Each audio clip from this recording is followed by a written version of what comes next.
Civic गाड़ी नई किसके हिस्से में आएगी, बाइक्स किसके हिस्से में आएंगे।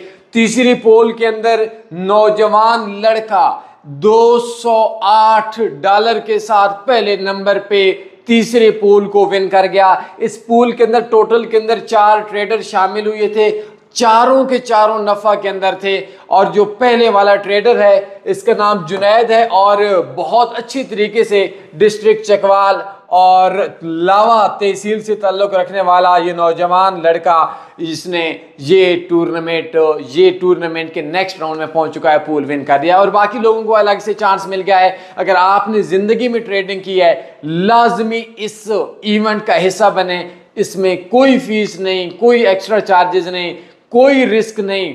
बहुत मजे का इवेंट है, तारीखी इवेंट है और कल आप भी हो सकते हैं एक विनर सिविक कार के या किसी बाइक्स के। मजीद मालूमात के लिए बायो में मेरा व्हाट्सएप नंबर है, राब्ता कर लें और टूर्नामेंट में शामिल होकर एंजॉय करें।